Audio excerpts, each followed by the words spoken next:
മനോജ്, തൃശ്ശൂർ ഇത്തവണ സുരേഷ് ഗോപി എടുക്കും, അത് ഉറപ്പാണ് എന്നാണ് എക്സിറ്റ് പോൾ ഫലങ്ങൾ പറയുന്നത്. ഈ ഇടത് വലത് മുന്നണികളുടെ ചങ്കിടിപ്പ് അല്പം കൂടിയിട്ടുണ്ട്. നമുക്കറിയാം, കെ മുരളീധരൻ ഇന്നലെയും പറഞ്ഞത് വിജയം ഉറപ്പാണ് എന്നുള്ളതാണ്. അപ്പോൾ തന്നെ ഇടതുമുന്നണി നമുക്കറിയാം എപ്പോഴും പരാജയം മണക്കുമ്പോൾ ഇങ്ങനെ എക്സിറ്റ് പോൾ ഫലങ്ങളെ തള്ളിപ്പറയുന്ന അവരുടെ രീതിയുണ്ടല്ലോ, അത് പിന്തുടരുകയാണ്. നമുക്ക് എങ്ങനെയാണ് അവിടുത്തെ ഒരു സാഹചര്യം വിലയിരുത്താൻ സാധിക്കുക എക്സിറ്റ് പോൾ ഫലങ്ങൾ കൂടി പുറത്തു വന്ന ഒരു പശ്ചാത്തലത്തിൽ?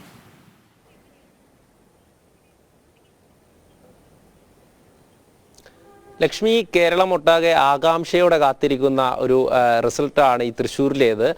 സാധാരണയായി തന്നെ തിരഞ്ഞെടുപ്പിന് മുൻപായി തന്നെ തൃശ്ശൂർ ഇത്തവണ ആരെടുക്കുമെന്നുള്ള ഒരു ആശങ്ക ഈ മുന്നണികൾക്കൊക്കെ ഉണ്ടായിരുന്നു. ഇടതു മുന്നണിയായാലും വലതു മുന്നണിയായാലും ഇപ്പോഴും ആ ആശങ്ക അവർ തുടരുകയാണ്. കാരണം എക്സിറ്റ് പോൾ ഫലങ്ങൾ പുറത്തു വന്നു.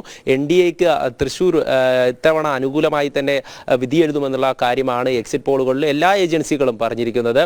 അതുതന്നെയാണ് ഈ ഇടതു വലതു മുന്നണികളുടെ ചങ്കിടിപ്പിന് കാരണം ഈ കഴിഞ്ഞ ദിവസം തന്നെ കെ മുരളീധരൻ ഉൾപ്പെടെ പ്രതികരിച്ചത് നമ്മൾ കണ്ടതാണ്. കാരണം ഈ ഇടതു മുന്നണിയുടെ വോട്ട് ചോർന്നാൽ മാത്രമേ BJPക്ക് അനുകൂലമായി വരികയുള്ളൂ. അല്ലെങ്കിൽ അതുപോലെ തന്നെയാണ് തിരികെ ഇടതു മുന്നണിയുടെ നേതാക്കളും പ്രതികരിക്കുന്നത്. കോൺഗ്രസിന്റെ വോട്ടുകൾ ചോർന്നാൽ മാത്രമേ NDAക്ക് വിജയമുള്ളൂ എന്ന്. എന്നാൽ ഇതിൽ കൃത്യമായും NDAക്ക് ആത്മവിശ്വാസം നൽകുന്നത് പുതിയ വോട്ടുകൾ തന്നെയാണ്. കാരണം സംസ്ഥാനത്ത് മുഴുവനായി നോക്കുകയാണെങ്കിൽ ഏറ്റവും കൂടുതൽ പുതിയ വോട്ടുകൾ ഉള്ളത് ഈ തൃശ്ശൂർ ലോക്സഭാ മണ്ഡലത്തിലാണ്.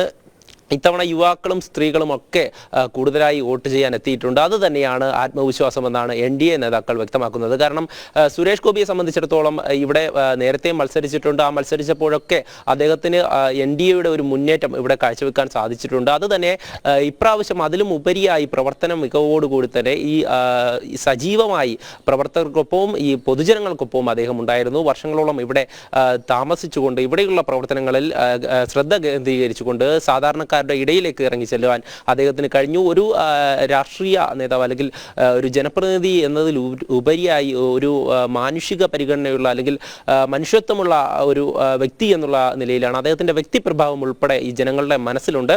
അത് തന്നെയാണ് ഉൾപ്പെടെ ജനങ്ങളുടെ മനസ്സിലുണ്ട്. നമുക്കറിയാം, ഒരുപക്ഷെ പബ്ലിസിറ്റി ഒന്നും കൊടുക്കാതെ തന്നെ എത്രയോ ജീവകാരുണ്യ പ്രവർത്തനം, എത്രയോ ആളുകളുടെ ജീവിതത്തെ തൊട്ടിട്ടുള്ള മനുഷ്യനാണ്.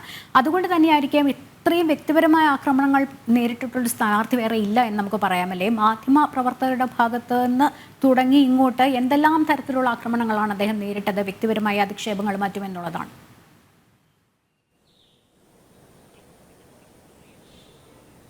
തീർച്ചയായും ഒരു വ്യക്തിയെ ടാർഗറ്റ് ചെയ്തുകൊണ്ടുള്ള ആക്രമണങ്ങളാണ് നടന്നു വന്നിരുന്നത്. എന്നാൽ അദ്ദേഹം അതിനൊക്കെ കൃത്യമായിട്ടുള്ള മറുപടി നൽകിയിട്ടുമുണ്ട്.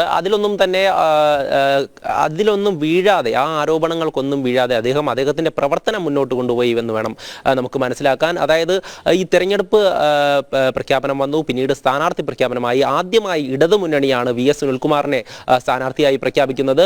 സ്ഥാനാർത്ഥി പ്രഖ്യാപനത്തിന് പിന്നാലെ തന്നെ ഇടതു മുന്നണി എല്ലാ മണ്ഡലങ്ങളിലേക്കും എത്തുവാനുള്ള പരിശ്രമത്തിലായിരുന്നു. പിന്നാലെ NDAയുടെ സ്ഥാനാർത്ഥി പ്രഖ്യാപനം വന്നു, സുരേഷ് ഗോപിയെ പ്രഖ്യാപിച്ചു. എന്നാൽ അതിനു മുമ്പ് തന്നെ NDA കൃത്യമായിട്ടുള്ള പ്രവർത്തനങ്ങൾ ഈ ലോക്സഭാ മണ്ഡലത്തിൽ നടത്തിയിരുന്നു എന്ന് വേണം മനസ്സിലാകുന്നത്. കാരണം ഓരോ ബൂത്ത് തലത്തിലും പ്രവർത്തനം, അതോടൊപ്പം തന്നെ BJPയുടെ പ്രവർത്തകർ കൃത്യമായി തന്നെ ഈ വോട്ടർമാരുടെ അടുത്തെത്തുകയും അവരുടെയൊക്കെ കൃത്യമായിട്ടുള്ള രേഖകൾ, കണക്കുകളൊക്കെ കൃത്യമായി സൂക്ഷിക്കുകയും അതിൻ്റെയൊക്കെ പ്രവർത്തനങ്ങൾ മുന്നോട്ട് പോകുകയും ചെയ്തിരുന്നു. അതൊക്കെ തന്നെയാണ് BJP പ്രവർത്തകരുടെ ഒരു പ്രവർത്തനവും. അതോടൊപ്പം പൊതുജനങ്ങളുടെ ഒരു താല്പര്യം, സുരേഷ് ഗോപി എന്നുള്ള ഒരു സ്ഥാനാർത്ഥിക്ക് വേണ്ടി പൊതുജനങ്ങൾ അവർ ഒരു രാഷ്ട്രീയ പ്രേരിതവുമല്ലാത്ത രീതിയിൽ അവരൊക്കെ തന്നെ സ്വതന്ത്രമായിട്ടുള്ള സംഘടനകൾ അതിനുവേണ്ടി പ്രവർത്തിച്ചു എന്ന് വേണം മനസ്സിലാക്കാൻ.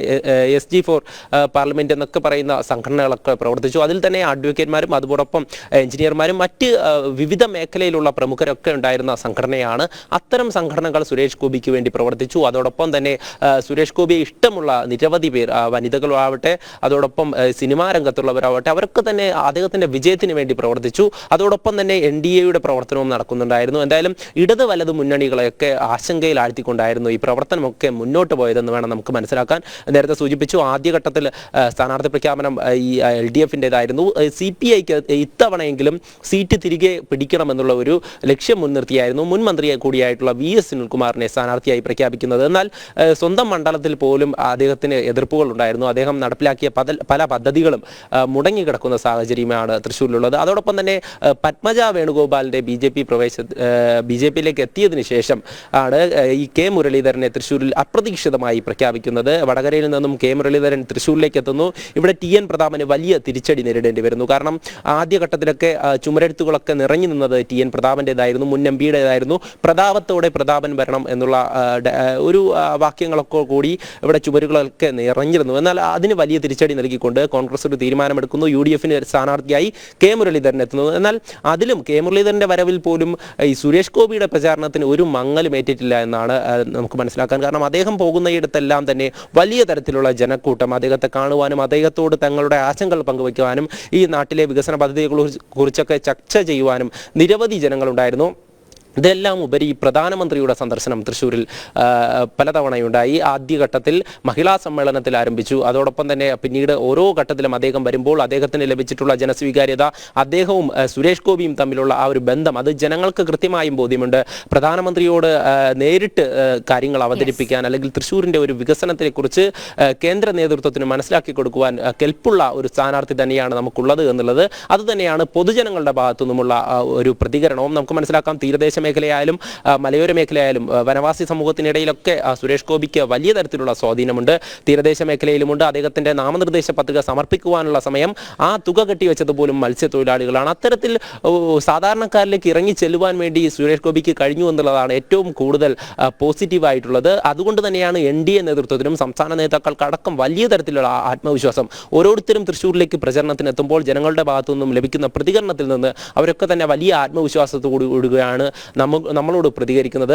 അത് തന്നെ നമുക്ക് മനസ്സിലാക്കാം. ഇടത് വലത് മുന്നണികളൊക്കെ തന്നെ എങ്ങനെയെങ്കിലും സീറ്റ് പിടിക്കുക എന്നുള്ള അതിനു വേണ്ടി പലതരത്തിലുള്ള തന്ത്രങ്ങളും മെനഞ്ഞെങ്കിലും ഈ ജനങ്ങളുടെ സ്വീകാര്യതയ്ക്ക് മുന്നിൽ അതൊക്കെ മാഞ്ഞു പോകുന്ന അല്ലെങ്കിൽ അതൊക്കെ പിന്നിലാക്കിക്കൊണ്ട് NDA മുന്നേറുന്ന ഒരു കാഴ്ചയാണ് നമ്മൾ കണ്ടത്. അത് തന്നെയാണ് പ്രചാരണ രംഗത്തായാലും എല്ലാ തരത്തിലും നമ്മൾ കണ്ടുകൊണ്ടിരിക്കുന്നത്. ലക്ഷ്മി.